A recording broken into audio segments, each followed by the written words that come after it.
හිරිපොද වැස්සට ආදරය කරන ඔයාලව ගොඩාක් ආදරෙන් පිළිගැනීමට කැමැත්තක් තියෙනවා. ඉතින් මම අද කතා කරන්න සූදානම් වෙන්නේ හිරිපොද වැස්ස කතාවේ මෙන්න මේ වගේ කාරණාවක් සම්බන්ධවයි කියන එක ගැන තමයි.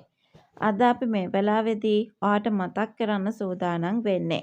ඉතින් කොහොම වුණත් වෛද්‍යවරයා හරහා කූර වගේම නිරාශ නැන්දල මේ හැමෝම එකතු වෙලා ආත්මයට වෙච්ච දේ ගැන ආත්මය කියලා කියන්නේ සංදේශ කියන එක ගැන මේ හැම දෙයක්ම එලිකිරීමත් එක්ක ඇත්තම කියනවා නම් තිදස් ඉදිරියට හරිම කල්පනාකාරීව සංදේශී එහෙම නැත්නම් ආත්මය බේර ගන්න ලොකු උත්සාහයක නිරත වෙලා ඉන්නවා කියන කතාව ගැන තමයි මම මේ වෙලාවේ ඔයාට මතක් කරන්න සූදානම් වෙන්නේ. ඉතින් වීඩියෝ එකට යන්න මත්තෙන් මතක් කරනවා. මේ වගේ වීඩියෝස් දිනපතාම බලන්නට ඔයා කැමැත්තක් වගේම උනන්දුවකුත් තියාගෙන ඉන්න කෙනෙක් නම් අනිවාර්යෙන්ම මගේ channel එක subscribe කරලා මාත් එක්ක එකතු වෙන්න. ඒ වගේම like කරන්න, comment කරන්න, තවත් නොදන්න යාළුවෙක් වෙනුවෙන් share කරන්න. මගේ අනුමානය ඉතාමත් නිවැරදි වගේම කතාවේ රසිකයන් බලාපොරොත්තු වන ඉතාමත් සංවේදී හැරවුමක්. හිරිපොද වැස්ස කතාවේ තිදස් වෛද්‍ය වාර්තා සහ සහතික හරහා ආත්මය කියන්නේ සංදේශම බව තහවුරු කරගත්තොත් ඔහුගේ මුළු ජීවිතයම ඒ වෙනුවෙන් කැපකිරීමට පෙළඹෙනවා ඇති.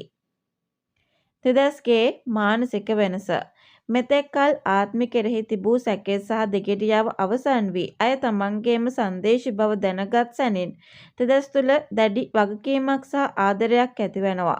පේෂල්ට තිබූ කේන්තිය පසෙකලා ඔහු මුළු තැන් දෙන්නේ ඇය සුවපත් කිරීමටයි. වෛද්‍ය ප්‍රතිකාර සඳහා මැදිහත් වීම හොඳම ප්‍රතිකාර. තිදස් තමන්ට හැකි උපරිම අයුරින් ඉහළම පෙළේ වෛද්‍යවරුන් සහ පාසුකම් ලබා දී ඇයව සුවපත් කිරීමට උත්සාහ කරනවා ඇති. වෛද්‍ය සහතික වලින් කියවෙන රෝගී තත්වයට වඩා ආත්මිට ඒ කියන්නේ සංදේශිට අවශ්‍ය වන්නේ තිදස් ළඟ රැඳී සිටීම සහ ආදරය බව ඉදිරියට ඔහු වටහා ගනීවි. පේෂල සහ තිදස් අතර